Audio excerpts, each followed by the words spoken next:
Newspapers and the Moral Question. I Look Back at Journalism in 1918 by H L Mencken, Ralph Pulitzer, Edward Allsworth Ross. Edited by David Christopher Lane. Narrated by Allen Phillips.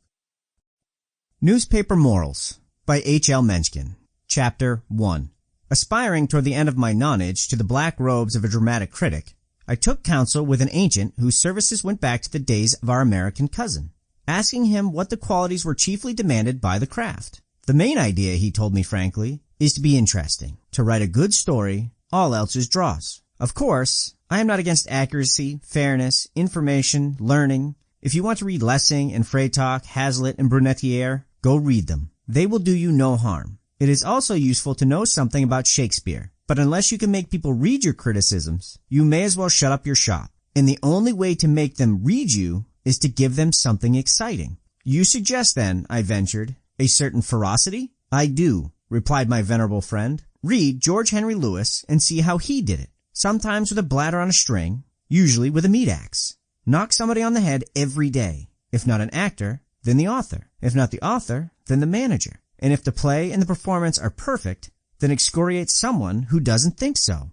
A fellow critic, a rival manager, the unappreciative public. But make it hearty, make it hot. The public would rather be the butt itself than have no butt in the ring. That is rule number 1 of American psychology, and of English too, but more specifically of American. You must give a good show to get a crowd. And a good show means one with slaughter in it. Destiny soon robbed me of my critical shroud, and I fell into a long succession of less aesthetic newspaper berths. One, from that of police reporter to that of managing editor. But always the advice of my ancient counselor kept turning over and over in my memory, and as a chance offered, I began to act upon it, and whenever I acted upon it, I found that it worked. What is more, I found that other newspaper men acted upon it too, some of them quite consciously and frankly, and others through a veil of self-deception, more or less diaphanous. The primary aim of all of them, no less when they played the secular Ioconon than when they played the mere newsmonger, was to please the crowd, to give a good show. And the way they set about giving that good show was by first selecting a deserving victim and then putting him magnificently to the torture. This was their method when they were performing for their own profit only, when their one motive was to make the public read their paper. But it was still their method when they were battling bravely and unselfishly for the public good, and so discharging the highest duty of the profession. They lightened the dull days of midsummer by pursuing recreant aldermen with bloodhounds and artillery, by muckraking unsanitary milk dealers, or by denouncing Sunday liquor selling in suburban parks. And they fought constructive campaigns for good government in exactly the same Gothic, melodramatic way. Always their first aim was to find a concrete target, to visualize their cause in some definite and defiant opponent. And always their second aim was to shell that opponent until he dropped his arms and took to ignominious flight. It was not enough to maintain and to prove. It was necessary also to persuade and overcome, to lay a specific somebody low, to give the good show aforesaid. Does this confession of a newspaper practice involve a libel upon the American people? Perhaps it does. On the theory, let us say, that the greater the truth, the greater the libel. But I doubt if any reflective newspaper man, however lofty his professional ideals, will ever deny any essential part of that truth. He knows very well that a definite limit is set, not only upon the people's capacity for grasping intellectual concepts, but also upon their capacity for grasping moral concepts. He knows that it is necessary, if he could catch and inflame them, to state his ethical syllogism in the homely terms of their habitual ethical thinking, and he knows that this is best done by dramatizing and vulgarizing it, by filling it with dynamic and emotional significance, by translating all argument for a principle into rage against a man. In brief, he knows that it is hard for the plain people to think about a thing, but easy for them to feel. Error, to hold their attention, must be visualized as a villain. And the villain must proceed swiftly to his inevitable retribution. They can understand that process. It is simple, usual, satisfying.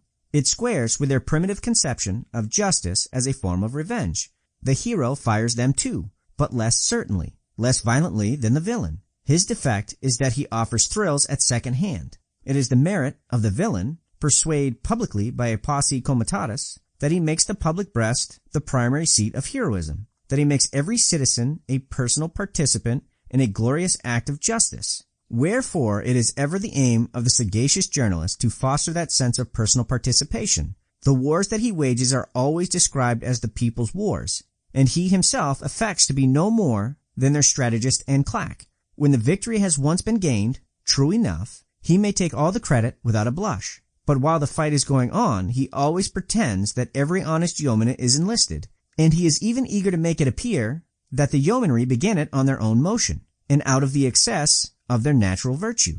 I assume here, as an axiom too obvious to be argued, that the chief appeal of a newspaper in all such holy causes is not at all to the education and reflective minority of citizens, but frankly to the ignorant and unreflective majority. The truth is that it would usually get a newspaper nowhere to address its exhortations to the former. For, in the first place, they are too few in number to make their support of much value in general engagements. And, in the second place, it is almost always impossible to convert them into disciplined and useful soldiers. They are too cantankerous for that, too ready with embarrassing strategy of their own. One of the principal marks of an educated man indeed is the fact that he does not take his opinion from newspapers, nor at any rate from the militant crusading newspapers. On the contrary, his attitude toward them is almost always one of frank cynicism with indifference as its mildest form and contempt at its commonest. He knows that they are constantly falling into false reasoning about the things within his personal knowledge, that is, within the narrow circle of his special education.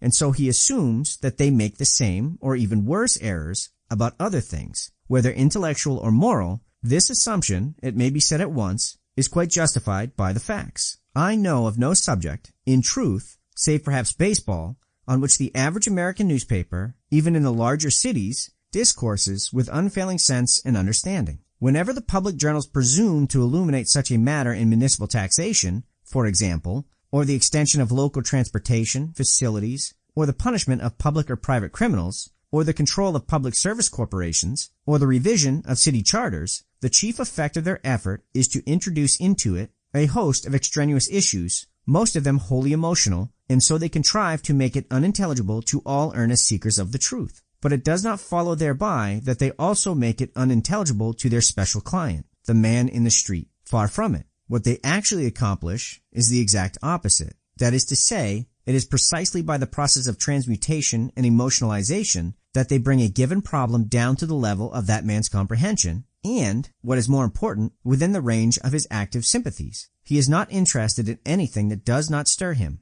and he is not stirred by anything that fails to impinge upon his small stock of customary appetites and attitudes. His daily acts are ordered, not by any complex process of reasoning, but by a continuous process of very elemental feeling. He is not at all responsive to purely intellectual argument, even when its theme is his own ultimate benefit, for such argument quickly gets beyond his immediate interest and experience. But he is very responsive to emotional suggestion, particularly when it is crudely and violently made, and it is to this weakness that the newspapers must ever address their endeavors. In brief, they must try to arouse his horror, or indignation, or pity, or simply his lust for slaughter. Once they have done that, they have him safely by the nose. He will follow blindly until his emotion wears out. He will be ready to believe anything, however absurd, so long as he is in his state of psychic tumescence. In the reform campaigns, which periodically rock our large cities, and our small ones too, the newspapers habitually make use of this fact. Such campaigns are not intellectual wars upon erroneous principles,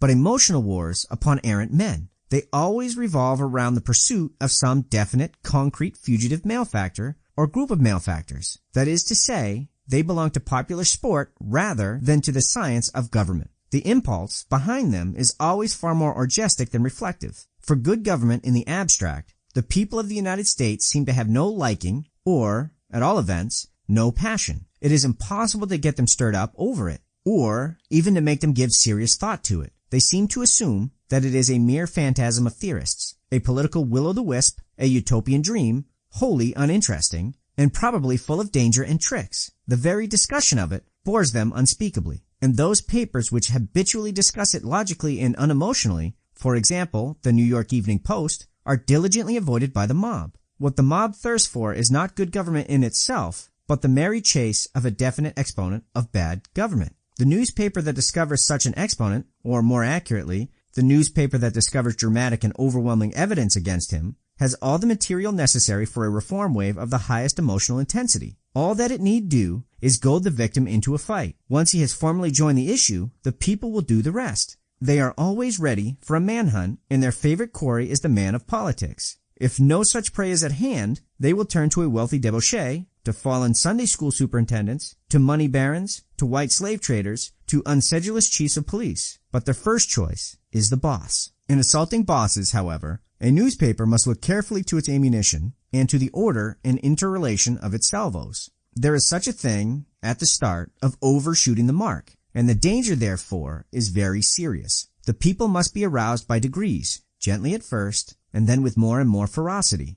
They are not capable of reaching the maximum of indignation at one leap. Even on the side of pure emotion, they have their rigid limitations, and this, of course, is because even emotion must have a quasi-intellectual basis, because even indignation must arise out of facts, one fact at a time. If a newspaper printed the whole story of a political boss's misdeeds in a single article, that article would have scarcely any effect whatsoever, for it would be far too long for the average reader to read and absorb. He would never get to the end of it, and the part he actually traversed would remain muddled and distasteful in his memory. Far from arousing an emotion in him, it would arouse only ennui, which is the very antithesis of emotion. He cannot read more than 3 columns of any one subject without tiring. 6,000 words, I should say, is the extreme limit of his appetite. And the nearer he is pushed to that limit, the greater the strain upon his psychic digestion. He can absorb a single capital fact, leaping from the headline at one colossus gulp, but he could not down a dissertation in 20. And the first desideratum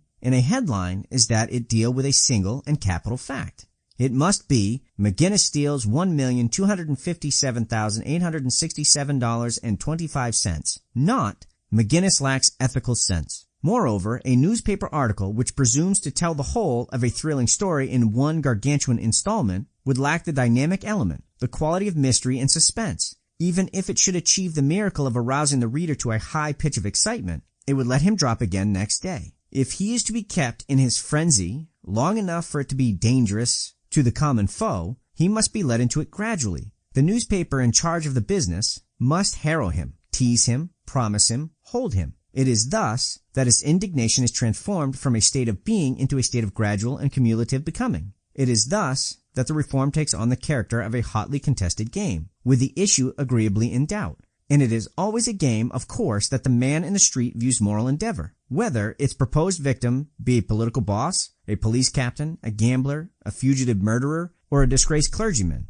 His interest in it is almost purely a sporting interest, and the intensity of that interest, of course, depends upon the fierceness of the clash. The game is fascinating in proportion as the morally pursued puts up a stubborn defense, and in proportion as the newspaper directing the pursuit is resourceful and merciless, and in proportion as the eminence of the quarry is great and his resultant downfall spectacular. A war against a war boss seldom attracts much attention, even in the smaller cities, for he is an insignificant to begin with and an inept and cowardly fellow to end with. But the famous war upon William M. Tweed shook the whole nation, for he was a man of tremendous power. He was a brave and enterprising antagonist, and his fall carried a multitude of other men with him. Here, indeed, was sport royale, and the plain people took to it with avidity. But once such a buccaneer is overhauled and manacled, the show is over, and the people take no further interest in reform. In the place of a fallen boss, a so-called reformer has been set up. He goes into office with the public opinion apparently solidly behind him. There is every promise that the improvement achieved will be lasting, but experience shows that it seldom is. Reform does not last. The reformer quickly loses his public. His usual fate, indeed, is to become the pet butt and aversion of his public. The mob that put him into office chases him out of office, and after all, there is nothing very astonishing about this change of front, which is really far less a change of front than it seems. The mob has been fed, for weeks preceding the reformer's elevation, upon the blood of big and little bosses. It has acquired a taste for their chase, and for the chase in general. Now, of a sudden, it is deprived of that stimulating sport. The old bosses are in retreat. There are yet no new bosses to belabor and pursue. The newspapers which elected the reformer are busily apologizing for his amateurish errors. A dull and dispiriting business. No wonder it becomes possible for the old bosses, acting through their inevitable friends, on the respectable side, the solid businessmen, the takers of favors, the underwriters of political enterprise, and the newspapers influenced by these pious fellows, to start the rabble against the reformer. The trick is quite as easy as that, but lately done. The rabble wants a good show, a game, a victim. It does not care who the victim may be. How easy to convince it that the reformer is a scoundrel himself, that he is as bad as any of the old bosses, that he ought to go to the block for high crimes and misdemeanors. It never had any actual love for him, or even any faith in him. His election was a mere incident of the chase of his predecessor. No wonder that it falls upon him eagerly, butchering him to make a new holiday. This is what has happened over and over again in every large American city. Chicago, New York, St. Louis, Cincinnati, Pittsburgh, New Orleans, Baltimore, San Francisco, St. Paul, Kansas City. Every one of these places has had its melodramatic reform campaigns and its inevitable reactions. The people have leaped to the overthrow of bosses and then wearied of the ensuing tedium. A perfectly typical slipping back to be matched in a dozen other cities is going on in Philadelphia today, 1914. Mayor Rudolph Blankenberg, a veteran warhorse of reform, came into office through the downfall of the old bosses, a catastrophe for which he had labored and agitated for more than 30 years. But now the old bosses are getting their revenge by telling the people that he is a violent and villainous boss. Certain newspapers are helping them. They have concealed but powerful support among financiers and businessmen. Volunteers have even come forward from other cities. For example, the mayor of Baltimore. Slowly but surely, this insidious campaign is making itself felt. The common people show signs of yearning for another auto-da-fe. Mayor Blankenberg, unless I am the worst prophet unhung, will meet with an overwhelming defeat in 1915, and it will be a very difficult thing to put even a half-decent man in his place. The victory of the bosses will be so nearly complete that they will be under no necessity of offering compromises. Employing a favorite device of political humor, they may select a harmless blank cartridge, a respectable numbskull that is commonly called a perfumer, but the chances are that they will select a frank ringster, and that the people will elect him with cheers. Chapter 2. Such is the ebb and flow of emotion in the popular heart, or perhaps, if it would be more accurate, the popular liver. It does not constitute an intelligible system of morality, for morality, at bottom, is not at all an instinctive matter, but a purely intellectual matter. Its essence is the control of impulse by an ideational process, the subordination of the immediate desire to the distant aim. But such as it is the only system of morality that the emotional majority is capable of comprehending and practicing. And so the newspapers, which deal with majorities quite as frankly as politicians deal with them, have to admit it into their own system. That is to say, they cannot accomplish anything by talking down to the public from a moral plane higher than its own. They must take careful action of its habitual ways of thinking, its moral thirsts and prejudices, its well-defined limitations. They must remember clearly, as judges and lawyers have to remember it, that the morality subscribed to by the public is far from the stern and arctic morality of professors of the science. On the contrary, it is a mellower and more human thing. It has room for the antithetical emotions of sympathy and scorn. It makes no effort to separate the criminal from his crime. The higher moralities, running up to that of Puritans and archbishops, allow no weight to custom, to general reputation, to temptation. They hold it to be no defense of a ballot box stuffer, for example, that he had scores of accomplices and that he is kind to his little children. But the popular morality regards such a defense as sound and opposite. It is perfectly willing to convert a trial on a specific charge into a trial on a general charge, and in giving judgment, it is always ready to let feeling triumph over every idea of abstract justice. And very often that feeling has its origin and support, not in matters actually in evidence, but by impressions wholly extraneous and irrelevant. Hence the need of a careful and wary approach in all newspaper crusades, particularly on the political side. On the one hand, as I have said, the astute journalist must remember the public's incapacity for taking in more than one thing at a time. He must remember its disposition to be swayed by mere feeling, and its habit of founding that feeling upon general and indefinite impressions. Reduced to a rule of everyday practice, this means that the campaign against a given malefactor must begin a good while before the capital accusation. That is, the accusation upon which a verdict of guilty is sought, is formally brought forward. There must be a shelling of the fortress before the assault. Suspicion must precede indignation. If this preliminary work is neglected or ineptly performed, the result is apt to be a collapse of the campaign. The public is not ready to switch from confidence to doubt on the instant. If its general attitude toward a man is sympathetic, that sympathy is likely to survive even a very vigorous attack. The accomplished mobmaster lays his course accordingly. His first aim is to arouse suspicion, to break down the presumption of innocence, supposing, of course, that he finds it to exist. He knows that he must plant a seed and tend it long and lovingly before he can pluck his dragon flower. He knows that all storms of emotion, however suddenly they may seem to come up, have their origin over the rim of consciousness, and that their gathering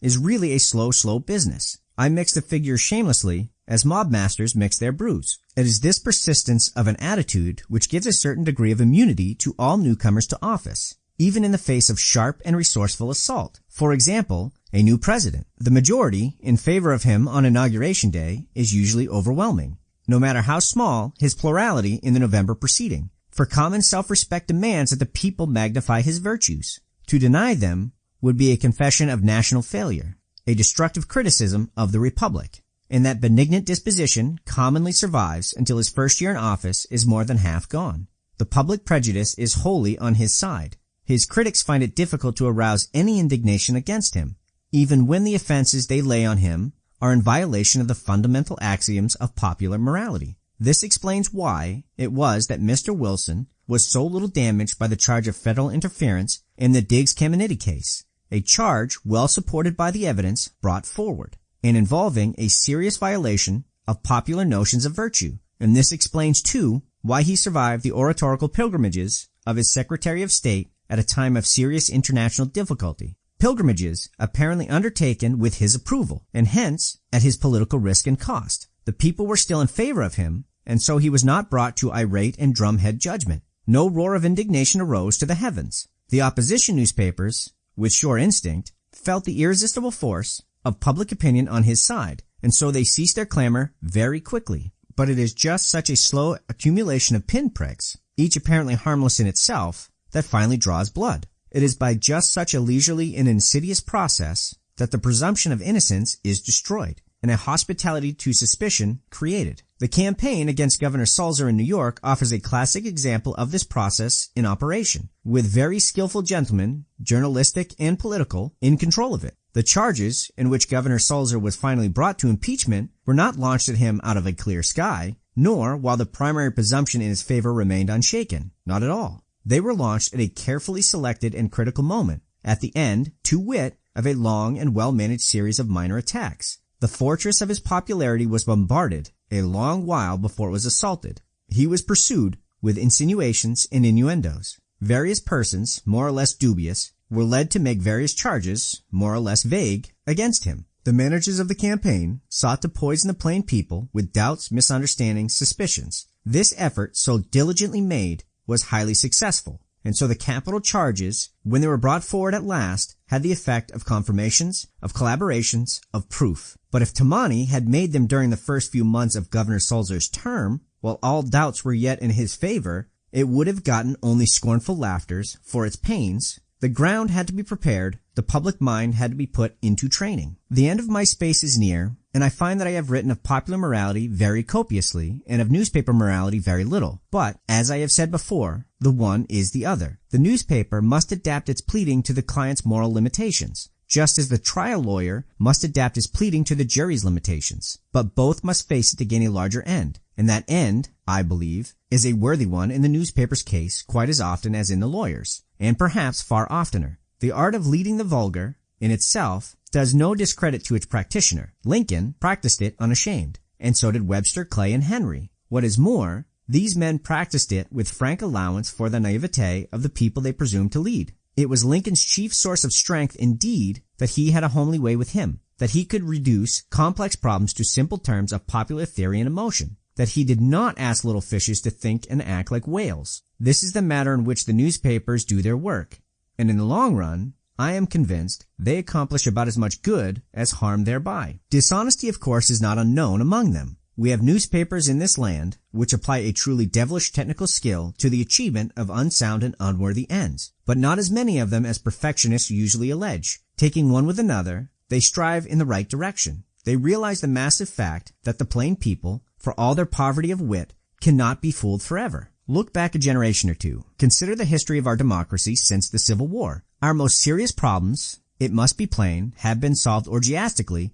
and to the tune of deafening newspaper urging and clamor. Men have been washed into office on waves of emotion and washed out again in the same manner. Measures and policies have been determined by indignation far more often than by cold reason. But is the net result evil? Is there even any permanent damage from these debauchees of sentiment in which the newspapers have acted insincerely, unintelligently, with no thought save for the show itself? I doubt it. The effect of their long and melodramatic chase of bosses is an undoubted improvement on our whole governmental method. The boss of today is not an envied first citizen, but a criminal constantly on trial. He himself is debarred from all public offices of honor, and his control over other public officers grows less and less. Elections are no longer boldly stolen. The humblest citizen may go to the polls in safety and cast his vote honestly. The machine grows less dangerous year by year. Perhaps it is already less dangerous than a chimera of a utopian and dehumanized reform would be. We begin to develop an official morality which actually rises above our private morality. Bribe takers are sent to jail by the voters of jurymen who give presents in their daily business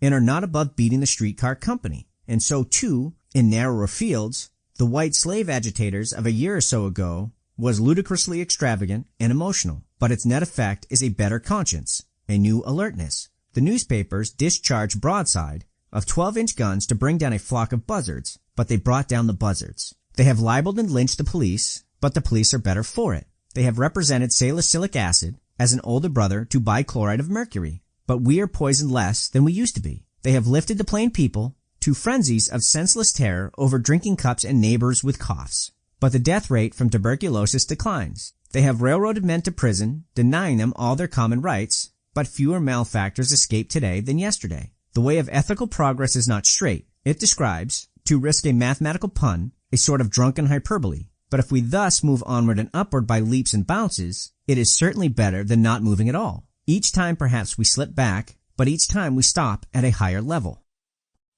Newspaper Morals, a Reply by Ralph Pulitzer. The striking article in the March Atlantic by Mr. Henry L. Mencken on newspaper morals is so full of palpable facts supporting plausible fallacies that simple justice to press and proletariat seems to render proper a few thoughts in answer to it. Mr. Menschken's main fact, summarized, are as follows. The press and the public often approach public questions too superficially and sentimentally, that the sense of proportion is too often lost in the heat of campaigns, that the truth is too often obscured by the intrusion of irrelevant personalities. And after the intemperate extremes of reform waves, there always come reactions into indifference to the evils but yesterday so furiously fought. Mr. Menschken's fallacies are the supercilious assumption that these weaknesses are not matters of human temperament, running up and down through a certain proportion of every division of society, but that, on the contrary, they are class affairs, never tainting the educated class, but limited to the man in the street, the rabble, the mob, that apparently the emotionalizing of public questions by the press is to be censored in principle and sneered at in practice, that it means a deliberate truckling by the newspapers to the ignorant tastes of the masses when the press fights a public evil by attacking, with argument and indignation mingled, a man who personifies that evil, instead of opposing the general principle of that evil with a wholly passionless intellectualism. A general fallacy which affects Mr. Menschken's whole article lies in criticizing as offenses against newspaper morals those imperfections which, where they exist at all, could properly be criticized only under such criteria as suggested by newspaper intellectuals or newspapers as the exponents of pure reason. Mr. Mencken first exposes and deprecates the aim of the newspaper to knock somebody on the head every day, to please the crowd, to give a good show, by first selecting a deserving victim and then putting him magnificently to the torture, and even to fight constructive campaigns for good government in exactly the same Gothic melodramatic way. Now, muckraking, rather than incense burning, is not a deliberate aim so much as a spontaneous instinct of the average newspaper. Nor is there anything either mysterious or reprehensible about this. The public, of all degrees, is more interested in hitting wrong than in praising right, because fortunately we are still in an optimistic state of society, where right is taken for granted and wrong contains the element of the unusual and abnormal. If the day shall ever come when papers will be able to expose right and regard wrong as a foregone conclusion, they will doubtless quickly reverse their treatment of the two. In an Ali Baba's cave, it might be natural for a paper to discover some man's honesty. In a Yoshiwara, it might be reasonable for it to expatiate on some woman's virtue. But while honesty and virtue and rightness are assumed to be the normal condition of men and women, and things in general, it does not seem either extraordinary or culpable that people and press should be more interested in the polemical than in the platitudinous, in blame than in painting the lily, in attack than in sending laudatory coals to Newcastle. It scarcely needs remark, however, that when the element of surprise is introduced by some deed of exceptional heroism or abnegation, or inspiration, the newspapers are not slow in giving it publicity and praise. Mr. Mencken finds it deplorable that a very definite limit is set, not only upon the people's capacity for grasping intellectual concepts, but also upon their capacity for grasping moral concepts, that therefore it is necessary to visualize their cause in some definite and defiant opponent, by translating all arguments for a principle into rage against a man. Far be it from me to deny that people and papers are too prone to get diverted from the pursuit of some principle by acrimonious personalities wholly ungermane to that principle. But the protest against this should not be led to unfair extremes in the opposite direction. If Mr. Menckен's ideal is a nation of philosophers calmly agreeing on the abstract desirability of honesty, while serenely ignoring the specific picking of their own pockets, we have no ground for argument. But until we reach such a semi-imbecile utopia, it would seem to be no reflection on the people's intellectual or moral concepts that they should refuse to excite themselves over any theoretical wrong until their attention is focused on some practical manifestation of it, in the concrete acts of some specific individual. May I add, parenthetically, that some papers and many actual intellectual gentlemen find it far more convenient and comfortable to generalize virtuously than to particularize virtuously. Nor does it require merely moral or physical courage to reduce the safely general to the disagreeable personal. It requires no despicable amount of intellectual acumen as well. Mr. Mencken next proceeds to assume here, as an axiom too obvious to be argued, that the chief appeal of a newspaper in all such holy causes is not at all to the educated and reflective minority of citizens, but to the ignorant and unreflective majority.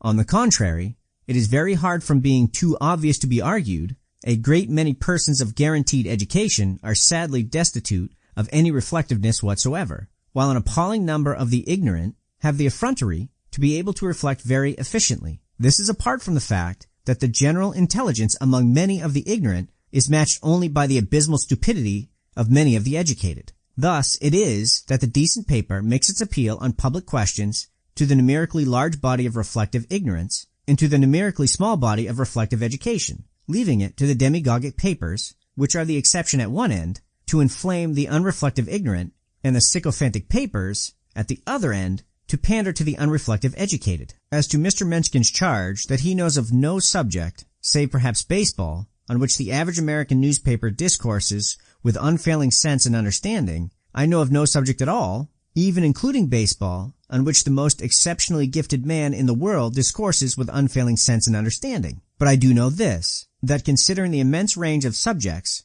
which the American paper is called upon to discuss, in its meager limits of time in which to prepare for more discussion, the failing of the paper in sense and understanding are probably rarer than would be those under the same conditions. If Mr. Menckен's most fastidious selection, but, Mr. Mencken continues, whenever the public journals presume to illuminate such a matter as municipal taxation, for example, or the extension of local transportation facilities, or the punishment of public or private criminals, or the control of public service corporations, or the revision of city charters, the chief effect of their effort is to introduce into it a host of extraneous issues, most of them wholly emotional, and so they continue to make it unintelligible to all earnest seekers after truth. Here again it is all a matter of point of view. If Mr. Menckен's earnest seekers after truth wish to evolve ideological schemes of municipal taxation, or super-mundane extensions of transportation facilities, or transcendental control of public service corporations, or academic revisions of city charters, then, indeed, the newspaper discussions of these questions would be bewildering to these visionary workers in the realms of pure reason. For the newspapers presume to regard these questions not as theoretical problems to be solved under theoretical conditions or theoretical populations to theoretical perfection, but as workable projects for a workday world, in which the most beautiful abstract reasoning must stand the test of flesh and blood conditions. They regard emotional issues as so far, indeed, from being extraneous, that the human nature of the humblest men and women must be weighed in the balance against the nicest syllogism of the precisest logic. And this is nothing that Mr. Mencken need condescend to apologize for so long as newspaper morals are under discussion. For it must be obvious that the honest exposition and analysis of public questions from a human as well as a scientific point of view is a higher moral service to the community than an exclusively scientific, wholly unsympathetic search after truth by those who regard populations as mere subjects for the demonstration of principles. It is precisely the honorable prerogative of newspapers not only to clarify but to vivify, to galvanize dead hypotheses into living questions, to make the educated and the ignorant alike feel that public questions should interest and stir all good citizens, and not merely engross social philosophers and political theorists. But here, let me avoid joining Mr. Mencken in the pitfall of generalizations by drawing a sharp distinction between the great run of decent papers, which do honestly emotionalize public questions, and the relatively few papers which unscrupulously hystericalize these questions. Mr. Mencken is entirely correct when he admits that this emotionalizing brings these problems down to a man's comprehension, and, what is more important, within the range of his active sympathies. But he again shows a very unfortunate class arrogance when he identifies this man as the man on the street. If Mr. Mencken searched earnestly enough after truth, he would find this man to be about as extensively the man at the ticker, the man in the motor car, the man at the operating table, the man in the pulpit. In the same vein, he continues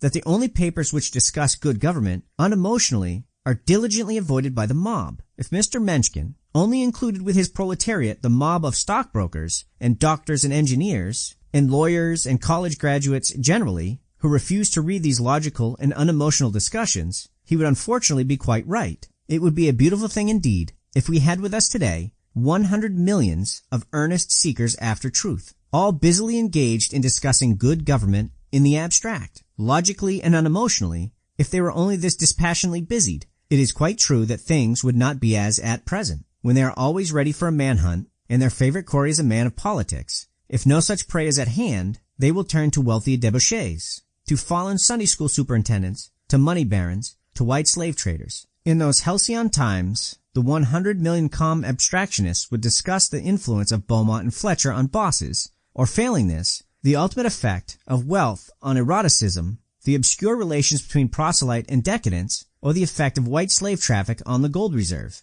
In our present unregenerate epoch, Mr. Mencken is quite right in holding that it is generally the specific evils of government or society which bring about reform waves, which in turn crystallize themselves into general principles. It is a shockingly practical process, I admit, but we are a shockingly practical people who prefer sordid results to inspired theories, and at that, we are not in such bad company. For in no country in the world is there such a thing as a revealed civilization. On the contrary, civilization has always been for the most part purely empirical, and progress will ever remain so. There is therefore cause, not for shame, but for pride, when a newspaper reveals some specific inequity, and by not merely expounding its isolated character to the public intelligence, but also by interpreting its general menace to the public imagination and bringing home its inherent evil to the public conscience, arouses that public to social legislation, criminal prosecution, or political reform. Mr. Mencken next assaults once more his unfortunate man in the street by declaring that it is always as a game of course that the man in the street views moral endeavor. His interest in it is almost always a sporting interest.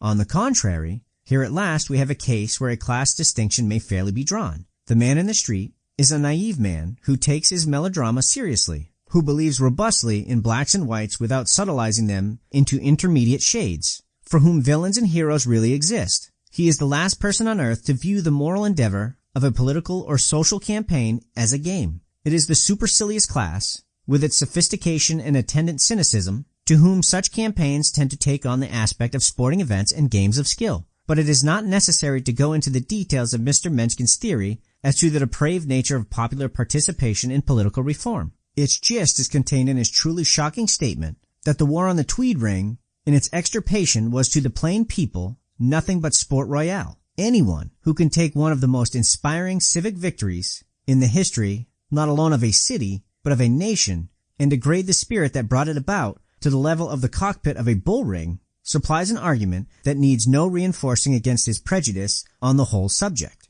Mr. Mencken justly deplores the reactions which follow upon reform successes, but unjustly concentrates the blame on the fickleness of the rabble. This evil is not a matter of mob psychology, but of unstable human nature, high and low. These revulsions and reactions are the shame, impartially, of all classes of our communities. They permeate the educated atmosphere of fastidious clubs as extensively as they do the ignorant miasma of vulgar saloons. If they induce the ignorant and unreflective plebeian to sit on his shirt sleeves with his legs up, resting his feet on election day, instead of doing his duty at the polls, do they not equally congest the golf links with earnest seekers after truth? busily engaging in sacrificing ballots to bogies? I wholly agree with Mr. Mencken's strictures on the public morality which holds it to the relevant defense for a ballot box stuffer, that he is kind to his little children. The sentimentalism which so frequently perverts a proper public conception of public morality is sickening. But here, again, the indictment should be against average human nature, educated or ignorant, and not against the man in the street, as a class and alone.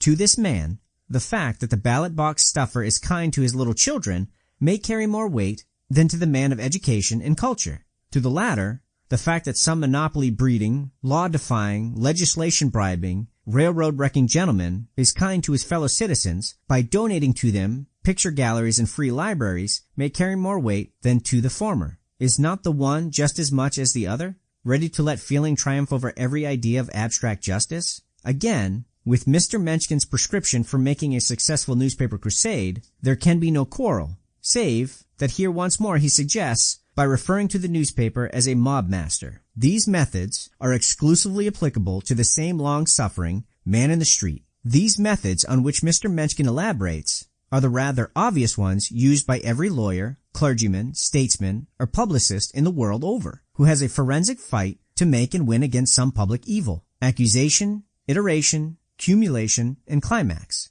If these methods are used by mob masters, they are equally used by snob servants, and incidentally by the great mass of honest newspapers, which are neither the one thing nor the other. At the end of his article, having set up a man of straw, which he found it impossible to knock down, Mr. Mencken patronizingly pats it on the back. The newspaper must adapt its pleading to its client's moral limitations, just as the trial lawyer must adapt his pleading to the jury's limitations. Neither may like the job, but both must face it to gain a larger end. And that end is a worthy one in the newspaper's case quite as often as in the lawyer's, and perhaps far oftener. The art of leading the vulgar in itself does not discredit its practitioner. Lincoln practiced it unashamed, and so did Webster, Clay, and Henry. Alas, for his well-intentioned effort at amends, it is impossible to agree with Mr. Mencken, even here when he praises press and public with such faint damnation. A decent newspaper does not and must not adapt its pleading to its client's moral limitations. Intellectual limitations? Yes. It is restricted by a line beyond which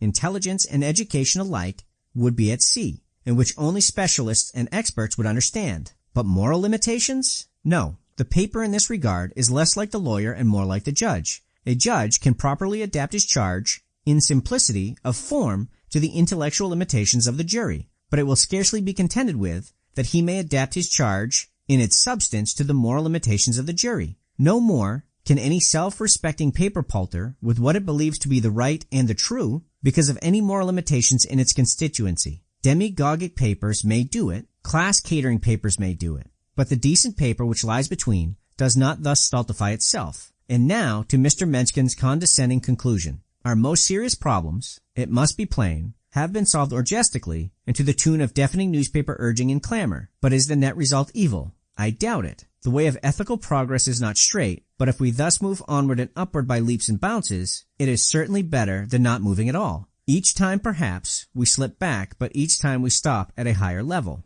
Why, then, sweepingly reflect on the morals of the press? If by humanizing abstract principles, by emotionalizing academic doctrines, by personifying general theories, it has accomplished this progress. Granted, in the heat of battle, it fails to handle the cold conceptions of austere philosophers with proper scientific etiquette. Granted that it makes blunders in technical statements, which to the preciosity of specialists seems inexcusable. Granted that it mixes its science and its sentiment in a manner to shock the gentlemen of disembodied intellects. Granted that the press has many more intellectual peccadilloes on its conscience. But if the press does these things honestly, it does them morally, and it does not need to excuse them by their results, even though these results are in very truth infinitely more precious to humanity than those obtained by the chill endeavors of what Mr. Mencken himself, with the perfect accuracy of would-be irony, describes as a Camorra of utopian and dehumanized reformers. The Suppression of Important News by Edward Allsworth Ross. Chapter 1. Most of the criticism launched at our daily newspapers hits the wrong party. Granted that they sensationalize vice and crime, play up trivialities, exploit the private affairs of prominent people, embroider facts, and offend good taste with screech, blare, and color, all this may only be the means of meeting the demand, of giving the public what it wants. The newspaper cannot be expected to remain dignified and serious now that it caters to the common millions instead of, as formerly, to the professional and business classes. To interest errand boy and factory girl and raw immigrant, it had to become spicy, amusing, emotional, and chromatic. For these, blame then the American people. There is just one deadly, damning count against the daily newspaper as it is coming to be. Namely, it does not give the news. For all its pretensions, many a daily newspaper is not giving the public what it wants. In spite of these widely trumpeting prodigies of costly journalistic enterprise, these ferreting reporters and hurrying correspondents, these leasing cables and special trains, news, goods, live news, red-hot stuff, is deliberately being suppressed or distorted. This occurs oftener now than formerly, and bids fair to occur yet oftener in the future. And this, in spite of the fact that the aspiration of the press has been upward. Finality has waned, better and better men have been drawn into journalism, and they have wrought under more self-restraint. The time when it could be said, as it was said of the Reverend Dr. Dodd, that one had descended so low as to become editor of a newspaper, seems as remote as the Ice Age. The editor who uses the paper to his prejudices, satisfies his grudges, and serves his private ambitions is going out. Sobered by a growing realization of their social function, newspaper men have come under a sense of responsibility. Not long ago it seemed as if a professional spirit and a professional ethic were about to inspire the newspaper world, and to this end, courses and schools of journalism were established, with high hopes. The arrest of this promising movement explains why 9 out of 10 newspaper men of 15 years' experience are cynics. As usual, no one is to blame. The apostasy of the daily press is caused by 3 economic developments in the field of newspaper publishing.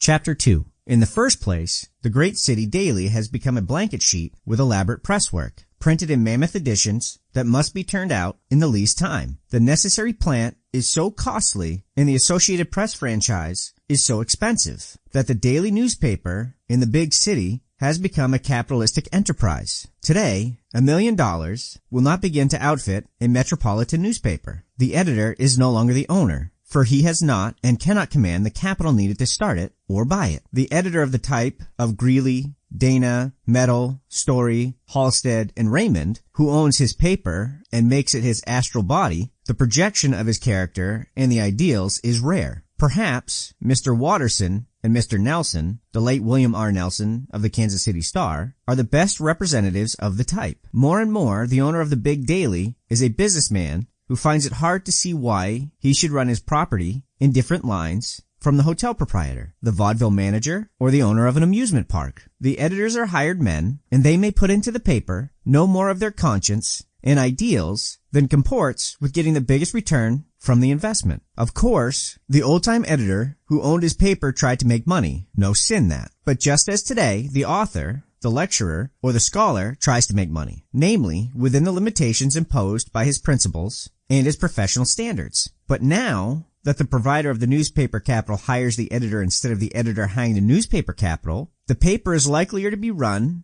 as a moneymaker pure and simple, a factory where ink and brains are so applied to white paper as to turn out the largest possible marketable product. The capitalist owner means no harm, but he is not bothered by the standards that hamper the editor-owner. He follows a few simple maxims that work out well enough in selling shoes or cigars or sheet music. Give people what they want, not what you want. Back nothing that will be unpopular. Run the concern for all it is worth. This drifting of ultimate control into the hands of men with business motives is what is known as the commercialization of the press. The significance of it is apparent when you consider the second economic development, namely the growth of newspaper advertising. The dissemination of news and the purvey of public are 2 essentially distinct functions, which, for the sake of convenience, are carried on by the same agency. The one appeals to subscribers, the other to advertisers. The one calls for good faith, the other does not. One is the cornerstone of liberty and democracy, the other a convenience of commerce. Now, the purveying of publicity is becoming the main concern of the newspaper, and threatens to throw quiet into the shade the communication of news and opinions. Every year, the sale of advertising yields a large proportion of the total receipts, and the subscribers finish a smaller proportion. 30 years ago, advertising yielded less than half of the earnings of the daily newspapers. Today, it yields at least 2/3. In the larger dailies, The receipts from advertisers are several times the receipts from the readers, in some cases constituting 90% of the total revenues. As the newspaper expands to 8, 12, and 16 pages, while the price sinks to 3 cents, 2 cents, 1 cent, the time comes when the advertisers support the newspaper. The readers are not there to read, not to provide funds. He who pays the piper calls the tune. When new columns and editorial pages are a mere incident in the profitable sale of mercantile publicity, it is strictly businesslike to let the big advertisers censor both. Of course, you must not let the cat out of the bag, or you will lose readers, and thereupon advertising. As a publicity expert, DeWeese frankly puts it, the reader must be flim-flammed with the idea that the publisher is really publishing the newspaper or magazine for him. The wise owner will maintain the beautiful and impressive bluff of running a journal to influence public opinion, to purify politics, to elevate public morals, etc. In the last analysis, then, the smothering of facts, in deference to the advertiser, finds a limit in the intelligence and alertness of the reading public. Handled as a commercial proposition, the newspaper dares not suppress such news beyond a certain point, and it can always proudly point to the unsuppressed news as proof of its independence and public spirit. The immunity enjoyed by the big advertiser becomes more serious as more kinds of business resort to advertising. Formerly, readers who understood why accidents and labor troubles never occurred in department stores, why dramatic criticisms are so lenient, and the reviews of books from the publisher who advertise are so good-natured, could still expect from their journal an ungloved freedom in dealing with gas, electric, railroad, and banking companies. But now the gas people advertise. Cook with gas. The electric people urge you to put your sewing machine on their current, and the railroads spill oceans of ink to attract settlers or tourists.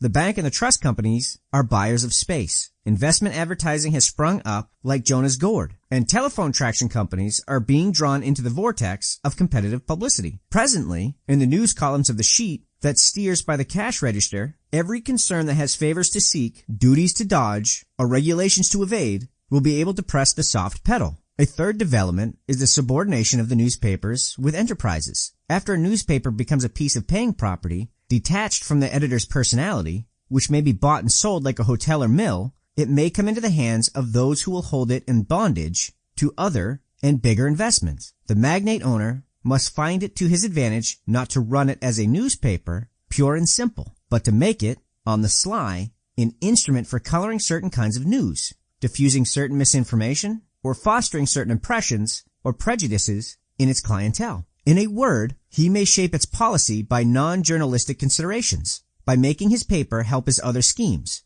or further his political or social ambitions. He will hurt it as a moneymaker, no doubt, but he may contrive to fool enough of the people enough of the time. Aside from such thraldom, newspapers are subject to the tendency of diverse businesses to become tied together by the cross-investment of their owners. But naturally, when the shares of a newspaper lie in the safe deposit box, cheek by jowl with gas, telephone, and pipeline stock, a tenderness for these collateral interests is likely to affect the news columns. Chapter 3. That in the consequence of its commercialization and its frequent subjection to outside interests, the daily newspaper is constantly suppressing important news, will appear from the instances that follow. They are hardly a third of the material that has come to the writer's attention. A prominent Philadelphia clothier visiting New York was caught perverting boys and cut his throat. His firm, being a heavy advertiser, not a single paper in his home city mentioned the tragedy. One New York paper took advantage of the situation by sending over an extra edition containing the story. The firm in question was a large branch in a western city. There, too, the local press was silent, and the opening was seized by a Chicago paper. In the same western city, the vice president of the firm was indicted for bribing an alderman to secure the passage of an ordinance authorizing the firm to bridge an alley separating two of its buildings. Representatives of the firm requested the newspaper in which it advertised to ignore the trial. Accordingly, the 5 English papers published no account of the trial, which lasted a week and disclosed highly sensational matter. Only the German paper sent reporters to the trial and published the proceedings.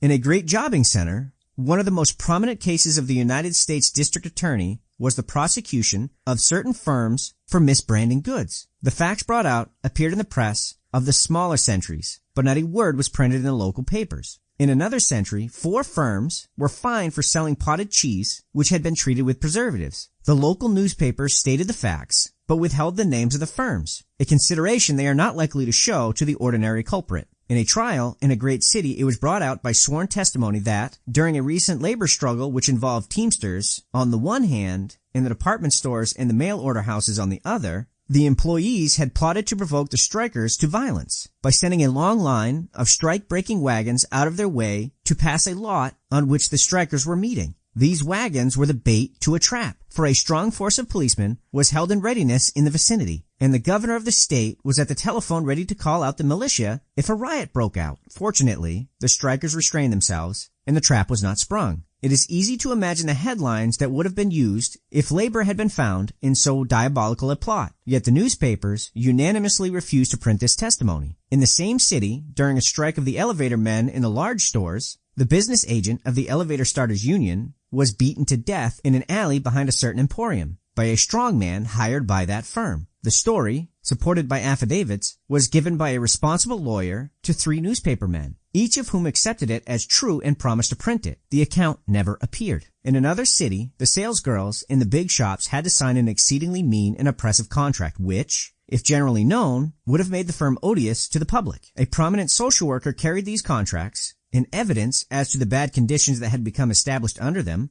to every newspaper in the city. Not one would print a line on the subject. On the outbreak of a justified streetcar strike, the newspapers were disposed to treat it in a sympathetic way. Suddenly they veered and became unanimously hostile to the strikers. Inquiries showed that the big merchants had threatened to withdraw their advertisements unless the newspaper changed their attitude. In the summer of 1908, disastrous fires raged in the northern lake country, and the great areas of standing timber were destroyed. A prominent organ of the lumber industry, belittled with losses, and printed reassuring statements from lumbermen who at the very moment were calling upon the state for a fire patrol. When taxed with the deceit, the organ pleaded its obligation to support the market for the bonds which the lumber companies of the lake region had been advertising in its columns. On the account of agitating for teachers' pensions, a teacher was summarily dismissed by a corrupt school board in violation of their own published rule regarding tenure. An influential newspaper published the facts of a school board grafting brought out in the teacher's suit for reinstatement until, through his club affiliations, a big merchant was induced to threaten the paper with a withdrawal of his advertising. No further reports of the revelations appeared. During the labor disputes, the facts are usually distorted to the injury of labor. In one case, strikers held a meeting on a vacant lot enclosed by a newly erected billboard. Forthwith appeared,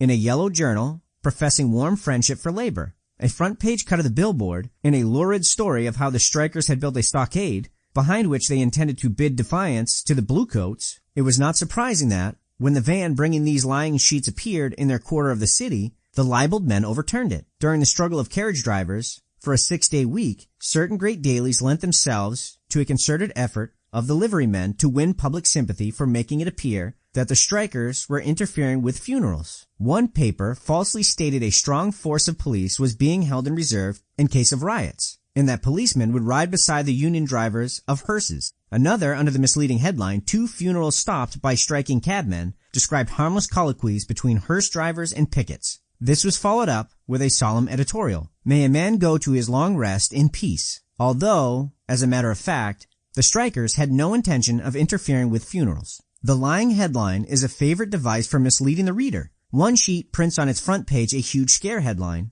"Hang Haywood and 1,000,000 men will march in revenge," says Darrow. The few readers whose glance fell from the incendiary headline to the dispatch below it found only the following. Mr. Darrow, in closing the argument, said that if the jury hangs Bill Haywood, 1,000,000 willing hands will seize the banner of liberty by the open grave and bear it on to victory. In the same style, a dispatch telling of the death of an English policeman from injuries received during a riot precipitated by suffragists attempting to enter a hall during a political meeting is headed, "Suffragettes Kill Policemen." The alacrity with which many dailies serve as a mouthpiece of the financial powers came out very clearly during the recent industrial depression. The owner of one of the leading newspapers called his reporters together and said in effect, "Boys, the first of you that turns in a story of a layoff or a shutdown gets the sack." Early in the Depression, the newspapers teemed with glowing accounts of the resumption of steel mills and the revival of business. All baseless.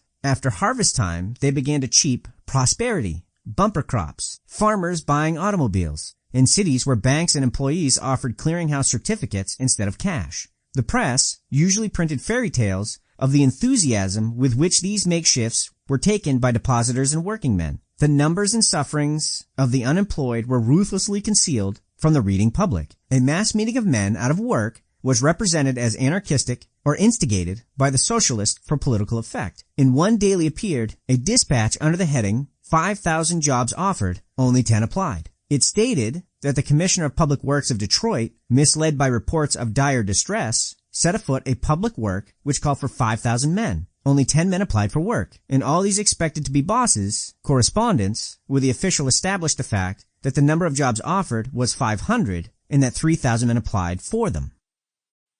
On the desk of every editor and sub-editor of a newspaper run by a capitalist promoter, now 1910, under prison sentence lay a list of 16 corporations in which the owner was interested. This was to remind them not to print anything damaging to these concerns. In the office, these corporations were jocularly referred to as sacred cows. Nearly every form of privilege is found in the herd of sacred cows, venerated by the daily press. The railroad company is a sacred cow. At a hearing before a state railroad commission, the attorney of a shippers association got an eminent magnate into the witness chair with the intention of wringing from him the truth regarding the political expenditures of his railroad. At this point, the commissioner, an abject creature of the railroads, arbitrarily excluded the daring attorney from the case. The memorable excoriation which that attorney gave the commission to its face was made to appear in the papers as the cause instead of the consequence of his exclusion. Subsequently, when the attorney filed charges with the governor against the commission, one editor wrote in an editorial stating the facts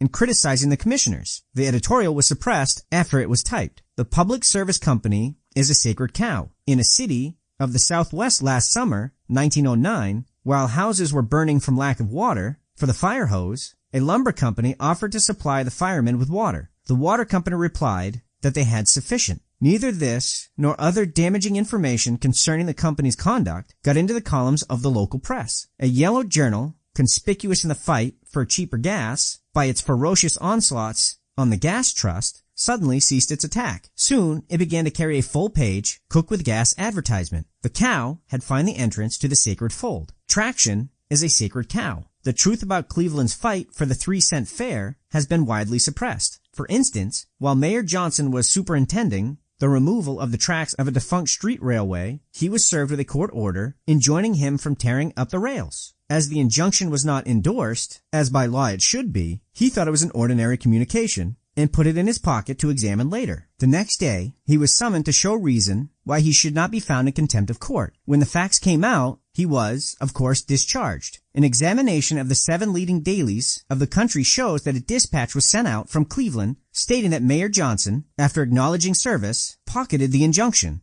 and ordered his men to proceed with their work. In the newspaper offices, this dispatch was then embroidered. One paper said the mayor told his men to go ahead and ignore the injunction. Another had the mayor intimating in advance that he would not obey an order if one were issued. A third invented a conversation in which the mayor and his superintendent made merry over the injunction. Not one of the 7 journals reported the mayor's complete exoneration later. The tax system is a sacred cow. During a banquet of 200 single taxers, at the conclusion of their state conference, a man fell in a fit. Reporters saw the trifling incident, yet the morning papers, under big headlines, "Many poisoned at single tax banquet," told in detail how a large number of banqueters had been ptomaine poisoned. The conference had formulated a single tax amendment to the state constitution, which they intended to present to the people for signature under a new initiative law. One paper gave a line and a half to this most significant action. No other paper noticed. The party system is a sacred cow. When a county district court declared that the initiative and referendum amendment to the Oregon Constitution was invalid, the item was spread broadcast. But when later the Supreme Court of Oregon reversed the decision, the fact was too trivial to be put on the wires. The man higher up is a sacred cow. In reporting Henney's argument on the Calhoun case, the leading San Francisco paper omitted everything on the guilt of Calhoun and made conspicuous certain statements of Mr. Henney with reference to himself, with intent to make it appear that his argument was but a vindication of himself, in that he made no points against the accused. The argument for the defense was printed in full, the points being neatly displayed in large type at proper intervals. At a crisis in his prosecution, a Washington Dispatch quoted the chairman of the Appropriations Committee as stating in the House that Mr. Henney received during 1908 $23,000, for which he performed no service whatever for the government. It was some hours before the report was corrected by adding Mr. Tawney's concluding words during that year. In view of their suppression and misrepresentation of vital truth, the big daily papers, broadly speaking, must be counted as allies of those whom, as editor Dana reverently put it, God has endowed them with a genius for saving, for getting rich, for bringing wealth together, for accumulating and concentrating money. In rallying to the side of the people, they are slower than the weeklies, the magazines, the pulpit, the platform, the bar, the literati, the intellectuals, the social settlements, and the universities. Now and then, to be sure, in some betrayed and misgoverned city, a man of force takes some little sheet, prints all the news, ventilates the local situations, arouses the community, builds up a huge circulation, and proves that truth-telling still pays. But such exploits do not counteract the economic developments which have brought on the glacial epoch in journalism. Note what happens later to such a newspaper. It is now a valuable property, and as such it will be treated. The editor need not repeat the bold strokes that won public confidence. He has only to avoid anything that would forfeit it. Unconsciously, he becomes perhaps less a newspaper man, more a businessman. He may make investments which muzzle his paper here, form social connections which silence it there. He may tire of fighting and want to cash in. In any case, when his newspaper falls into the hands of others, it will be run as a business and not as a crusade.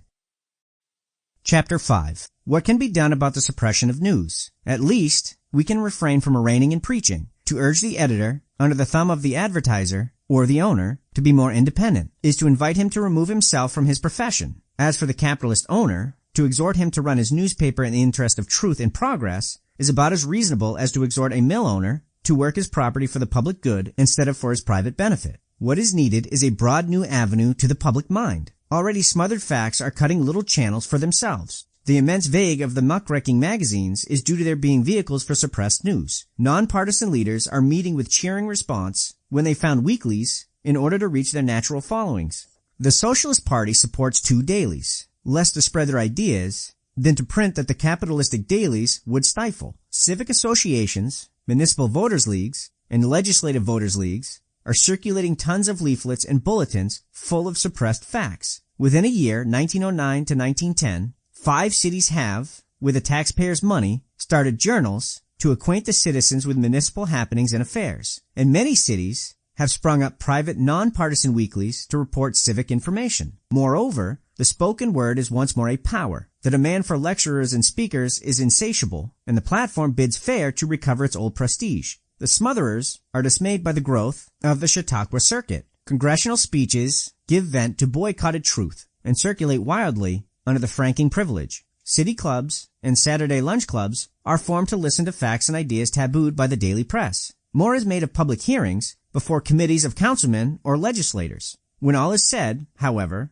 the defection of the daily press has been a staggering blow to democracy. Many insist that the public is able to recognize and pay for the truth. Trust the public, and in the end, merit will be rewarded. Time and again, men have sunk money in starting an honest and outspoken sheet, confident that soon the public would rally to its support. But such hopes are doomed by disappointment. The editor, who turns away bad advertising or defies his big patrons, cannot lay his company on the subscriber's doorstep for as little money as the editor, who purveys publicity for all it is worth. And the masses will not pay 3 cents when another paper that looks just as good can be had for a cent. In a word, the art of simulating honesty and independence has outrun the insight of the average reader. To conclude that the people are not able to recognize and pay for the truth about current happenings simply puts the dissemination of news in a class with other momentous social services. Because people fail to recognize and pay for good books, endowed libraries stud the land. Because they fail to recognize and pay for good instruction, education is provided free or at part cost. Just as the moment came when it was seen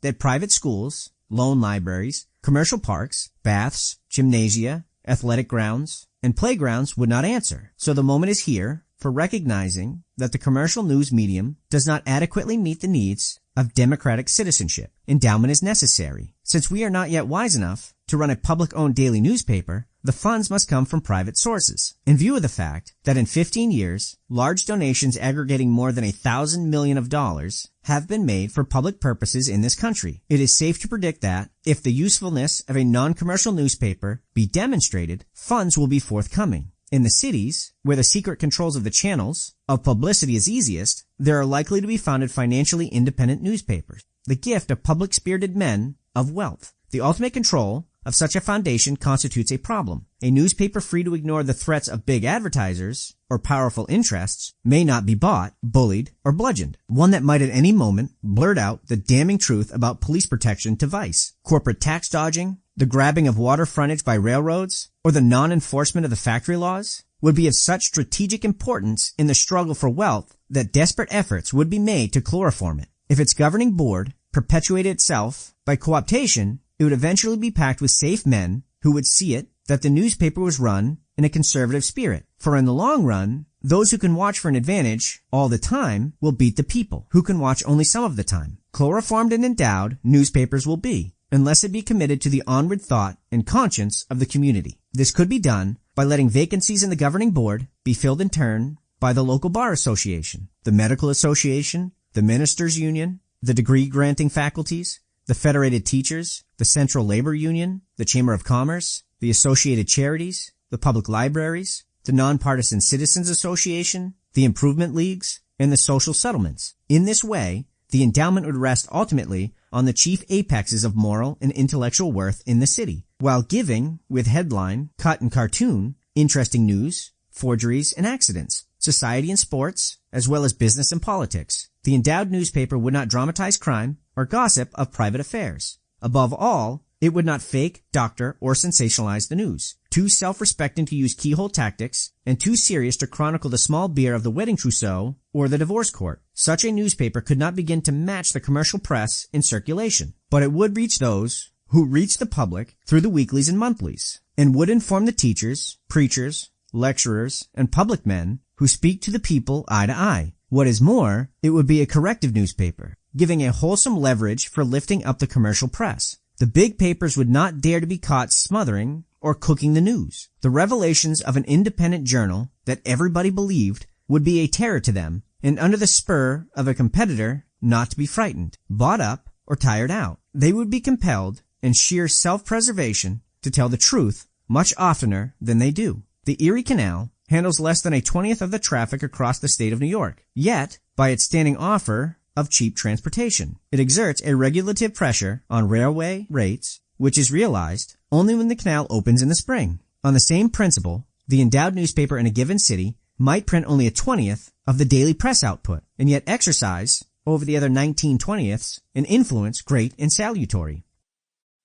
The Personal Equation in Journalism by Henry Watterson. Chapter 1. The daily newspaper, under modern conditions, embraces two parts very nearly separate and distinct in their requirements, the journalistic and the commercial. The aptitude for producing a commodity is one thing, and the aptitude for putting this commodity on the market is quite another thing. The difference is not less marked in newspaper making than in other pursuits. The framing and execution of contracts for advertising, for printing paper and ink, linotyping and press work, the handling of money and credits, the organization of the telegraphic service and postal service, the supervision of machinery, in short, the providing of the vehicle and the power that turns its wheels, is the work of a single mind, and usually it is engrossing work. It demands special talent and ceaseless activity and attention all day long, and every day in the year. Except it be sufficient, considerable success is out of the question. Sometimes its sufficiency is able to float an indifferent product.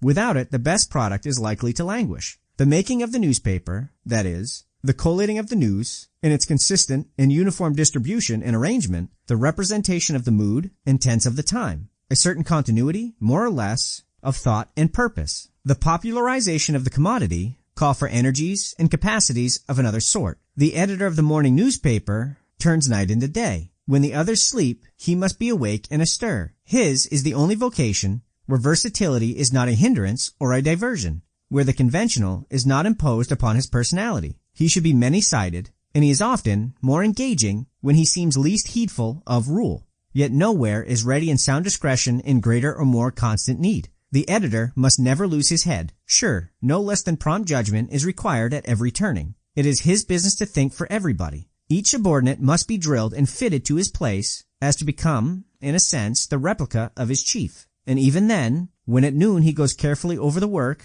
of the night before, he will be fortunate if he finds that all has gone as he planned it, or could wish it. I assume that the makeup of the newspaper is an autocracy, the product of one man, the offspring of a policy, the man, indefatigable and conscientious, the policy fixed, sober, and alert. In the famous sea fight, the riffraff of sailors from all nations, who Paul Jones had picked up wherever he could find them, responded like the parts of a machine to the will of their commander. They seemed inspired. The British Captain Pearson testified before the court of inquiry, so in a well-ordered newspaper office, when at midnight wires are flashing and feet are hurrying, and to the onlooking stranger chaos seems to reign, the directing mind and hand have their firm grip upon the tiller ropes, which extend from the editorial room to the composing room, from the composing room to the press room, and from the press room to the breakfast table.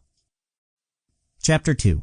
Personal journalism had its origin in the crude requirements of the primitive newspaper. An editor, a printer, and a printer's devil were all sufficient. For half a century after the birth of the daily newspaper in America, one man did everything which fell under the head of editorial work. The army of reporters, telegraphers, and writers, duly officered and classified, has come to occupy the larger field, was undreamed of by the pioneers of Boston, New York, Philadelphia, and Baltimore. Individual ownership was the rule. Little money was embarked. Commonly it was so-and-so's paper, while the stories of private war, of pistols and coffee, have been exaggerated. The early editors were much beset, were held by strict accountability for what appeared in their columns, sometimes had to take their lives in their hands. In certain regions, the duello flourished. One might say became the fashion. Up to the War of Secession, the instance of an editor who had not had a personal encounter, indeed many encounters, was a rare one. Not a few editors required celebrity as crack shots, gaining more reputation by their guns than by their pens. The familiar "Stop my paper" was personally addressed, an ebullition of individual resentment. Mr. Swain, said an irate subscriber to the founder of the Philadelphia Ledger, who he met one morning on his way to the place of business, "I have stopped your paper, sir. I have stopped your paper." Mr. Swain was a gentleman of dignity and composure. "Indeed," said he, with kindly intonation, "come with me and let us see about it." When the two had reached the spot where the office of the Ledger stood, nothing unusual appeared to have happened. The building was still there, the force within apparently engaged in its customary activities. Mr. Swain looked leisurely about him, and turned upon his now expectant but thoroughly puzzled fellow townsman. He said, "Everything seems to be as I left it last night." "Stop my paper, sir? How could you utter such falsehoods?" Mr. James Gordon Bennett, the elder, was frequently and brutally assailed. So was Mr. Greeley, Mr. Prentice, through an expert in the use of weapons, did not escape many attacks of murderous intent. Editors fought among themselves, anon with fatal result, especially about Richmond in Virginia, and Nashville in Tennessee, and New Orleans. So self-respecting gentleman, and withal so peaceful a citizen, as Mr. William Cullen Bryant, fell upon a rival journalist with a horsewhip on Broadway in New York. The prosy libel suit has come to take the place of the tragic street duel. The court of law to settle what was formerly submitted to the code of honor. The star part of fighting editor having come to be a relic of bygone squalor and glory. The call to arms in 1861 found few of the editorial bullies ready for the fray, and no one of them made his mark as a soldier in battle. They were good only on parade. Even the South had its fill of combat. Valor grew too common to be distinguished, and out of a very excess of broil and blood, along with multiplied opportunities for the display of courage. Gunplay got its quietus. The good old times, when it was thought that a man who had failed at all else could still keep a hotel and edit a newspaper, have passed away. They are gone forever. If a gentleman kills his man nowadays, even in an honest and fair fight, they call it murder. Editors have actually to be educated to their work, and to work for their living. The soul of bombastus has departed, and journalism is no longer irradiated and advertised by the flash of arms. We are wont to hear of the superior integrity of those days. There will always be, in direct accountability, a certain sense of obligation lacking to the anonymous and impersonal. Most men will think twice before they commit their thoughts to print, where their names are affixed. Ambition and vanity, as well as discretion, play a restraining part here. They play it, even though there be no provocation to danger. Yet seeing that somebody must be somewhere back of the pen, the result would appear still to be referable to private character. Most of the personal journalists were in alliance with the contemporary politicians. All of them were the slaves of party. Many of them were without convictions, holding to measures of the time, the relation held by the play actors to the part that come to them on the stage. Before the advent of the elder Bennett, independent journalism was unknown. In the partnership of Seward, Weed, and Greeley, Mr. Greeley himself described it. He, being the junior member, office, no less than public printing, was the object of two members at least of the firm. Lesser figures were squares instead of partners, their chief as knights of old. Callender first served, then maligned Jefferson. Croswell was the man-at-arms of the Albany Regency. Valet to Mr. Van Buren, Fournay played major domo to Mr. Buchanan until Buchanan, becoming president, left his poor follower to hustle for himself. A signal, but not anomalous, piece of ingratitude. Prentice held himself to the orders of Clay. Even Raymond, set up in business by the money of Seward's friends, could call his soul his own toward the end of his life, and then, by a fatal misstep, brought ruin upon the property his genius had created. Not indeed until the latter third of the last century did independent journalism acquire considerable vague. The Samuel Bowles and the Charles A. Dana to lead it in the East, and Murat Halstead and Horace White, followed by Joseph Medal, Victor F. Lawson, Melville E. Stone, and William R. Nelson in the West. Chapter 3. The New School of Journalism. Sometimes called impersonal, and taking its lead from the counting room, which generally prevails, promises to become universal in spite of the individualist, here and there, uniting salient characteristics to controlling ownership. A union, in the first place, created the personal journalism of other days. Here, however, the absence of personality is more apparent than real. Control must be lodged somewhere. Whether it be upstairs or downstairs, it is bound to be, if successful, both single-minded and arbitrary. The embodiment of the inspiration and the will of one man. The expression made to fit the changing conditions which have impressed themselves upon the writing and the speaking of our time. Eloquence and fancy, oratory and rhetoric, have for the most part given place in our public life to the language of business. More and more do budgets usurp the field of affairs. As fiction has exhausted the situations possible to imaginative writing, so has popular declamation exhausted the resources of figurative speech.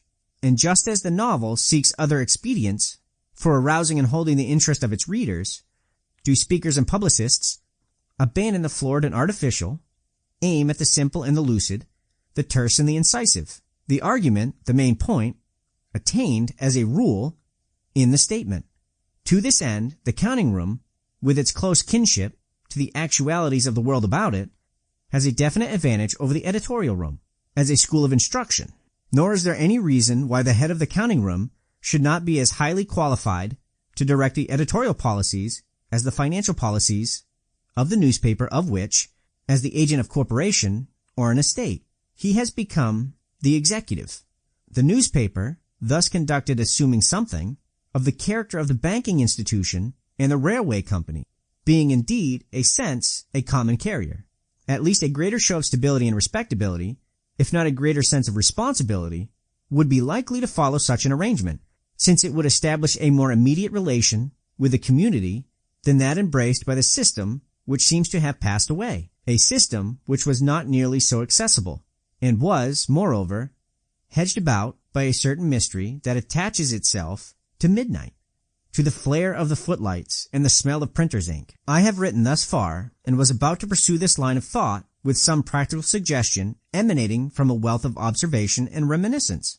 When reading the Atlantic Monthly for March, I encountered the following passage from the very thoughtful paper of Mr. Edward Allsworth Ross, entitled The Suppression of Important News. More and more, the owner of the big daily is a businessman who finds it hard to see why he should run his property in different lines from the hotel proprietor, the vaudeville manager, or the owner of an amusement park. The editors are hired men, and they may put into the paper no more of their conscience and ideals than comports with getting the biggest return from the investment. Of course, the old-time editor who owned the paper tried to make money, no sin in that. But just as today, the author, the lecturer, or the scholar tries to make money, namely within the limitations imposed by his principles and his professional standards. But now the provider of the newspaper capital hires the editor instead of the editor hiring the newspaper capital. The paper is likelier to be run as a moneymaker, pure and simple, a factory where ink and brains are so applied to white paper as to turn out the largest possible marketable product. The capitalist owner means no harm, but he's not bothered by the standards that hamper the editor-owner. He follows a few simple maxims that work out well enough in selling shoes or cigars or sheet music. There follow some examples of the suppression of news. Some of these might be called important, others are less so. Here enters a question as to what is news and what is not. A question which gives rise to frequent and sometimes considerable differences of opinion.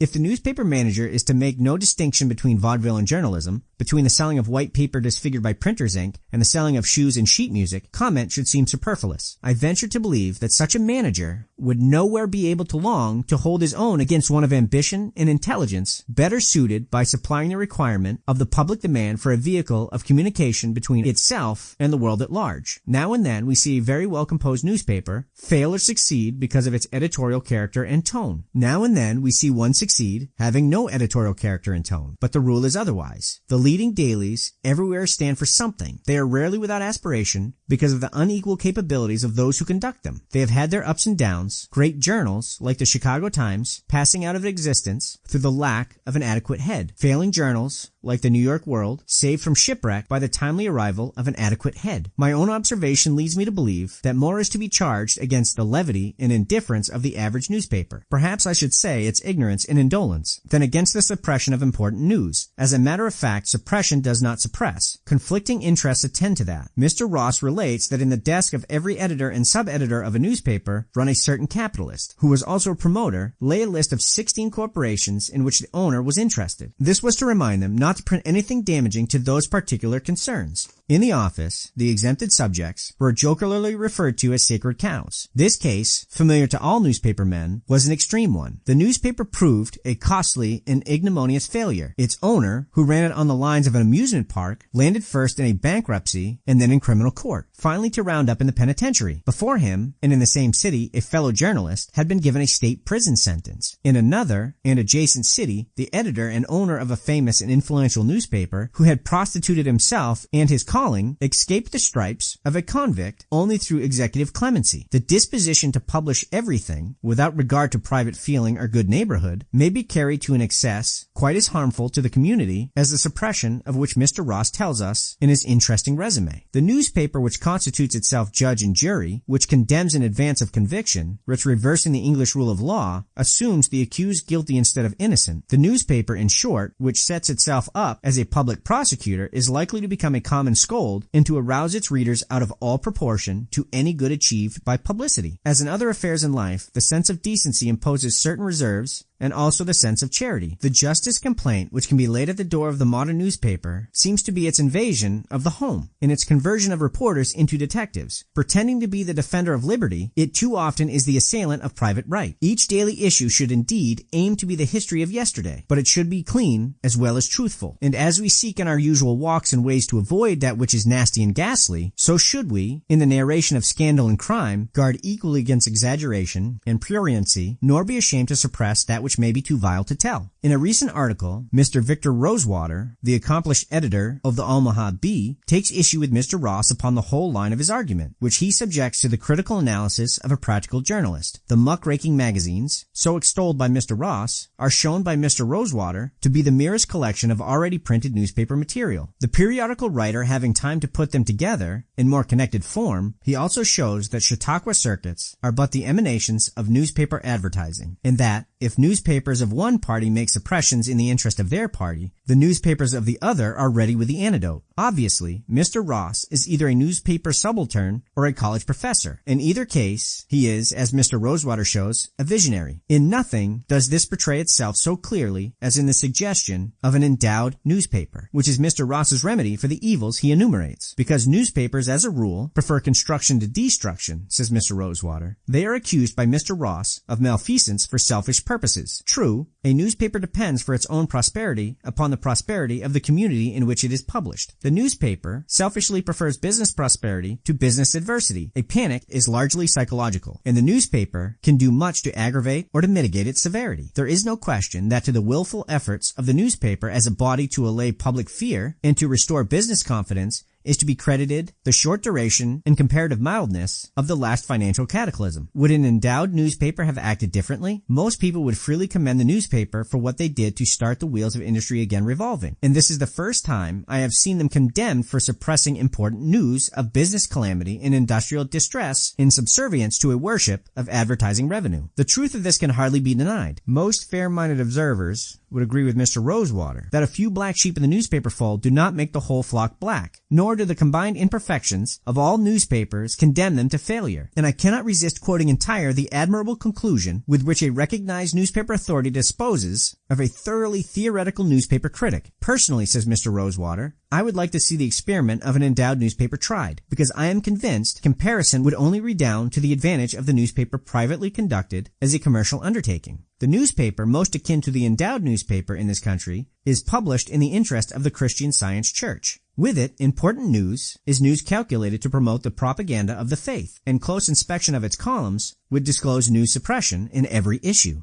On the other hand, a daily newspaper, standing on its own bottom, must have readers to make its advertising space valuable. And without a reasonable effort to cover all the news and command public confidence, the standing and clientage of the paper cannot be successfully maintained. The endowed paper pictured to us as the ideal paper, run by a board of governors, filled in turn by representatives of various uplifted societies, enumerated by Professor Ross, would blow hot and would blow cold, would have no consistent policy or principles, would be unable to alter the prevailing notion of what constitutes important news, and would be from the outset busily engaged in work of news suppression to suit the whims of the particular hobby writers who happen for the moment to be in dominating control. In journalism, as in statesmanship, the doctrinaire is more confident than the man of affairs. So in war, the lieutenant is bolder in the thought than the captain in the action. Often the newspaper subaltern, distrusting his chief, calls that mercenary, which is in reality discrimination. It is a pity that there is not more of this latter in our editorial practice.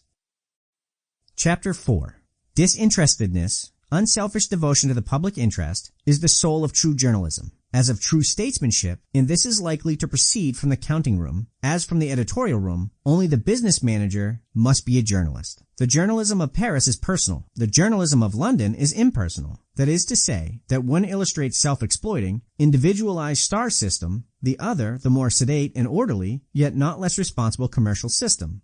And it must be allowed that, in both dignity and usefulness, the English is to be preferred to the French journalism. It is true that English publishers are sometimes elevated to the peerage, but this is no wise worse than French and American editors becoming candidates for office. In either case, the public and the press are losers in the matter of the service rendered, because journalism and office are so antipathetic that their union must be destructive to both. The upright man of business, circumspect in his everyday behavior and jealous of his commercial honor, need only to be educated in the newspaper business to bring to it the characteristic virtues which shine and prosper in the more ambitious professional and business pursuits. The successful man in the centers of activity is usually a worldly wise and prepossessing person. Other things being equal, success of the higher order inclines to those qualities in heart of breeding and education and association, which go into the making of what we call a gentleman. The element of charm, scarcely less than the element of energy, integrity, and penetration, is a prime ingredient. Add breadth and foresight, and we have a greater result of fortune and fame. All these essentials to preeminent manhood must be fulfilled by the newspaper which aspires to preeminence, and there is no reason why this may not spring from the business end, why they may not exist and flourish there, exhaling their perfume into every department, in short, why they may not tempt ambition. The newspapers, as Hamlet observes of the players, are the abstracts and brief chronicles of the time. It is indeed better to have a bad epitaph when you die than their ill report while you live, even those of the baser sort. How much more from a press having the confidence and respect, and yet more than these, the affection of the community. Hence it is that special college training is beginning to be thought of, and occasionally tried. While this is subject to very serious disadvantage, on the experimental side, its ethical value may in the long run find some way to give practical application and to make it permanent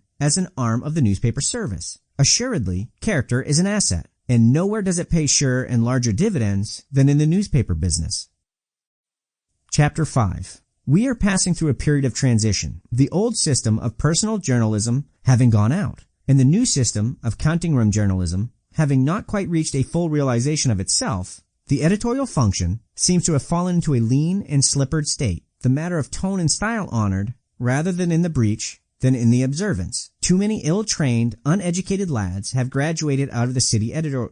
Too many ill-trained, educated lads have graduated out of the city's editor's room by sheer force of audacity and enterprise into the more important posts. Too often the counting room takes no supervision of the editorial room beyond the immediate selling value of the paper, and the latter turns out. Things upstairs are left at loose ends.